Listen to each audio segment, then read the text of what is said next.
Hey guys, welcome to Course Smart. So in this video we will be learning basics of TypeScript. Without further delay, let's get started. So what is TypeScript? So TypeScript is a superset of JavaScript, which means that it extends the language with additional features and functionality but also remains fully compatible with regular JavaScript. This makes it a great choice for developers who want to take their JavaScript skill to the next level. Let's take a look at some key features of TypeScript. One of the most important is static typing. In JavaScript, variables can hold any type of value, and this can sometimes lead to errors which are difficult to catch. With TypeScript, you can specify the type of variables and function parameters which help catch errors earlier in the development process. Another useful feature of TypeScript is interfaces. Interfaces allow you to define the shape of an object, its property, which can help prevent errors and make your code more maintainable.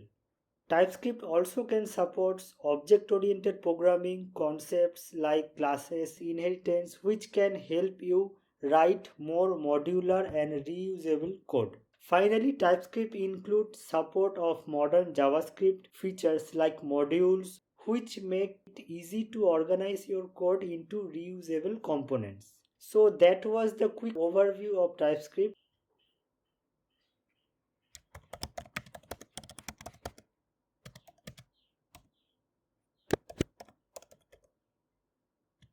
Let's start by taking a look at basic TypeScript program. Here we have a variable message which is assigned the string value hello TypeScript.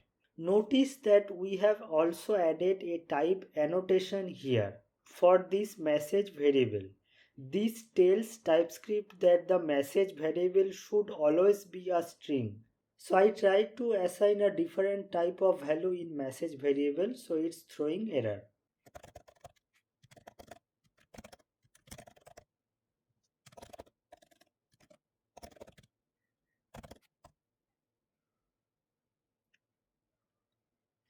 We can properly type definitions for parameter as well as return type of function in TypeScript. As you can see over here, I have passed this parameter which is name type annotation of string here, and this function definition you can see the return type also string. You can explicitly pass some return value over here. Let's say I am giving string.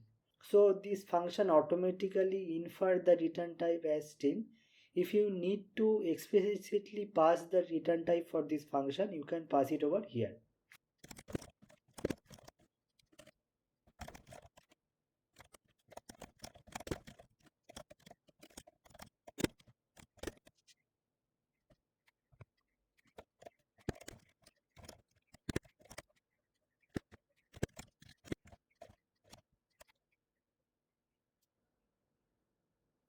So in this example, in addition to basic type and functions, TypeScript also support object-oriented programming concepts like classes, inheritance. Here we have a class called person which has properties for first name and last name, as well as a method for returning or consoling the full person's name. So let's create one object. We can pass the first name and last name while creating this object, and we can call this print full name function to get the full name. Another useful feature of TypeScript is interface. Interface allow you to define the shape of an object and its properties, which can help prevent errors and make your code more maintainable. So as you can see over here, this is one example for this interface. I created one interface called person. It has name and age as a property. I created one variable of this interface person type, and I didn't initialize it. So I need to initialize it with some value, and later we can update the value over here. So that's a quick overview of basic of TypeScript. As you can see, TypeScript offers many features that make your JavaScript code much robust and easier to maintain. If you are interested in learning more, make sure to check out the TypeScript official website. I will provide the link in my description box where you can find plenty of documentation and resources. Thanks for watching this video. Happy coding.